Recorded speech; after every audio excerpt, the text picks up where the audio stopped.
Welcome to Money Talks Leaders Listen, the podcast where financial news meets your financial leadership and financial acumen development. Hi, I am your host, Sophia Melonē of the Debt Demolisher TV, and I am thrilled to embark on this exciting conversation with you.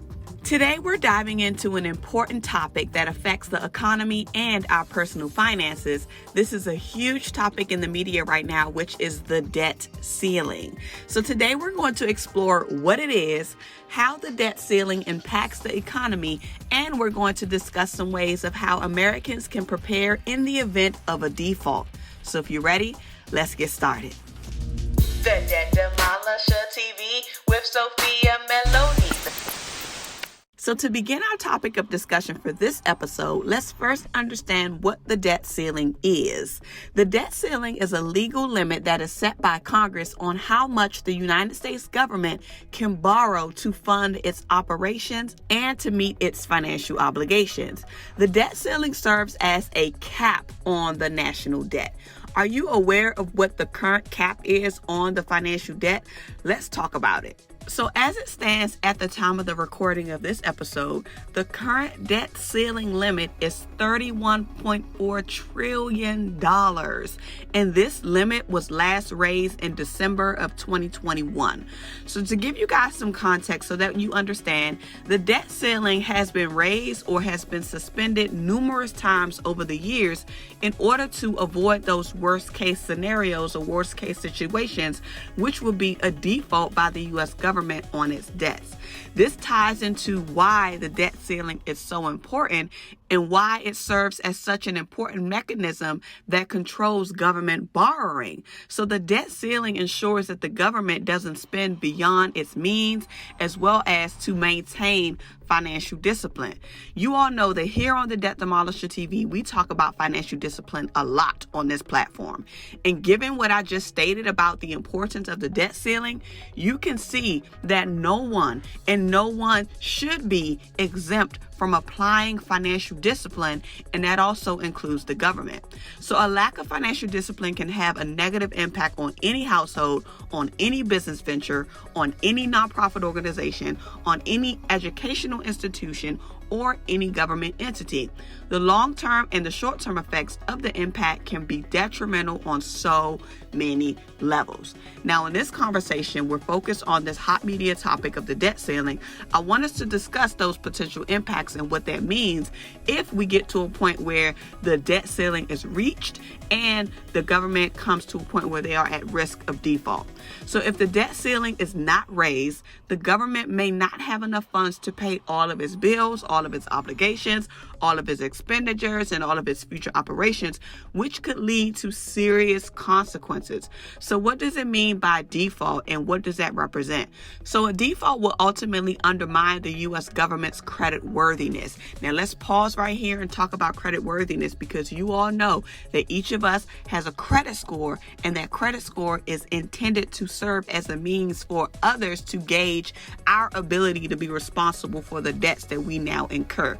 And so the same way that we have credit reports, the governments, institutions, globally, they all have a credit worthiness that they now have to uphold as well. So if a default will undermine the U.S. government's credit worthiness, that can technically lead to a loss of confidence in the financial markets. And when there's a loss in the financial markets, that means that interest rates could go up. It could definitely affect borrowing costs for individuals, for businesses, and for the government. And it could also disrupt government services and programs that many of us have been able to have access to and receive privileges from, causing the economy to become unstable. So while the situation may seem daunting, yes, it very is something critical, which is why there's so much talk about it in the media. It's essential for us as homeowners. It's essential for us as everyday human beings. It's essential for us as citizens of this country to be prepared. So let's talk about some steps that we as Americans can take to safeguard our finances in the event of a default. So here are 5 tips. Number 1, you need to evaluate your investments. And how you evaluate your investments is by reviewing your investment portfolio and making sure that it is diversified enough in order to reduce exposure to potential market volatility, because that could be caused by a default. this is imperative. Even in times of non-volatile markets, you still want to have a way to evaluate your investments on a recurring basis, even if the markets are good and especially when they are down, because we all know that the economy operates in cycles where there are peaks and there are valleys. And so you want to make sure that you are diversifying your portfolio as much as possible to mitigate those risks that are bound to be encountered. Number 2, you want to build an emergency fund. It's important to build your emergency fund or make sure that you replenish your emergency fund after it's been used, so that way you can have a way to cover any unexpected expenses that might arise during a period of economic uncertainty. We know that we've already experienced this through the pandemic when so many people lost their jobs unexpectedly, so many people were out of work, and so many people did not have a cash reserve to be able to fund themselves. And so when you have a cash reserve, that means you are putting yourself in a place where you have an emergency fund to cover your main source of income in the event it goes away. Whenever there is economic uncertainty, we all know that everyone cannot rise at the same time. We do know that there are going to be folks who are going to be well, and we do know that there's going to be many folks that may not be so well from the financial standpoint. So it's imperative to plan ahead and start building those funds while you have the resources now, because what you have today in your pockets may not be available for you tomorrow, a year from now, 2 years from now, 3 years from now. So don't bank on just what you're getting today. Be resourceful based on what you're getting today and plan ahead accordingly. Number 3, which is a big one that we talk about on this channel, which is minimizing the debt. So you have to make sure that you reduce your debt burden by paying down those high interest debts, because in these periods, in these times, more than likely, if a default occurs, interest rates are going to spike. And so that means once the interest rates spike, you're going to be paying a lot more for everyday things that you need in order to survive or to sustain your livelihood. So in order for you to take a stab at minimizing that debt, minimizing the risk of the fluctuations in interest rates, take some time to find a way to reduce your debts so that way you can provide more financial flexibility in the event that interest rates begin to rise. Number 4, monitor your credit. Keep a close eye, and I mean an extreme close eye, on your credit report and your credit scores. And I'm going to emphasize this once again, not only just your credit scores, but your credit report. What I want you guys to understand and recognize and remember is that the 3-digit score that you see is a direct result of the things that are inside of your credit report. And so if you don't understand what's happening inside of your credit report, then you're not going to understand the score that you see on these apps that you're using to figure out what your credit score is. So my encouragement to you is to focus on the report, not necessarily the score, because the report is what dictates the score. And once you understand what's happening inside of the report, that is all the information that you need in order to change the game if you want your score to be increased. Now, I have a credit workshop that I host on an annual basis, and I want you all to click on the link down in the description box so that way you can register for my next course on credit, because once you understand the algorithm, you will never need credit repair. And the value of not only the workshop that I have, but also the ebook that I have, it allows you to really break down what the credit score algorithm is and what you need to look for inside of your report in order to be able to figure out what steps you need to take to get your score in the 800 club and above. Okay? Because once your score gets there, you got to know how to keep it there. And not only does my workshop as well as my ebook kind of give you the steps to map through it, it's also going to give you the space and the support that you need to sustain it long term. Last but not least, number 5, I want you to stay informed. You have to stay updated on the debt ceiling negotiations. You have to stay updated on the developments that are happening around the debt ceiling conversations, and make sure that you are staying in the loop based on reliable news sources. And I have to stress this again, reliable news sources. So many of us, and granted, so many of us want to be able to get the answer quickly. We want to be able to just see what we see on maybe social media platforms, and we take the things that we hear other people say as validity.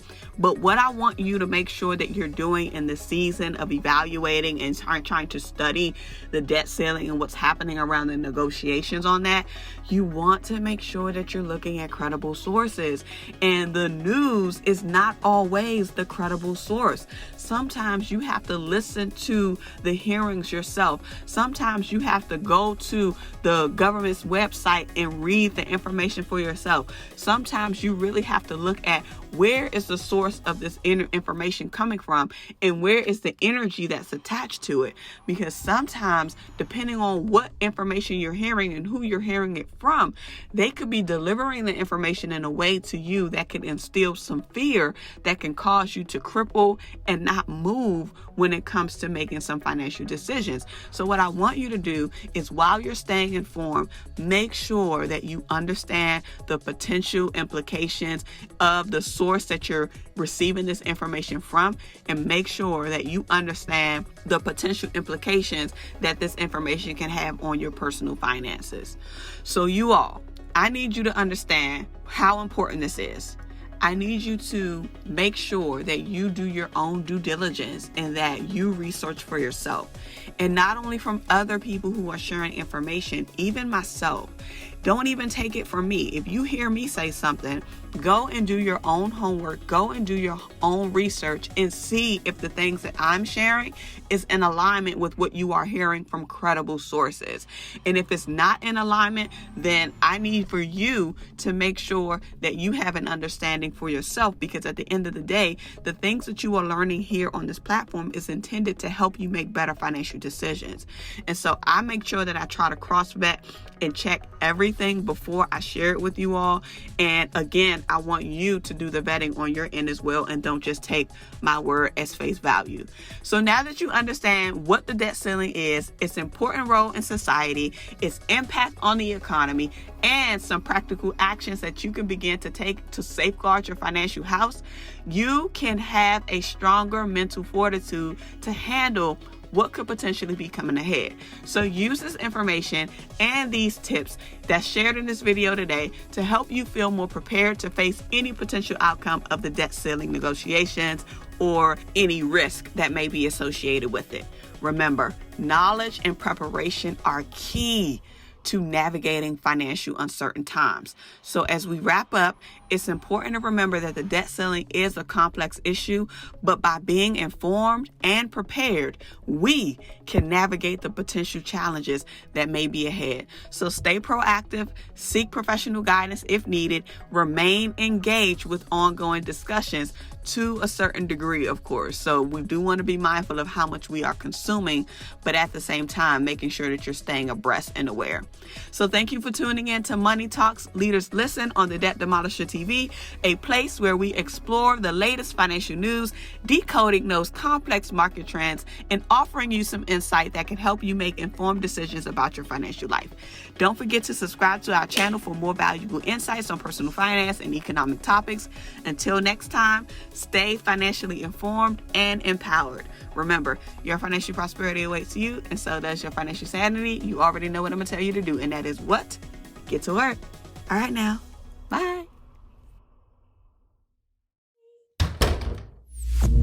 The Debt Demolisher TV with Sophia Melonē. The Debt Demolisher TV with Sophia Melonē. The Debt Demolisher TV with Sophia Melonē. Hey.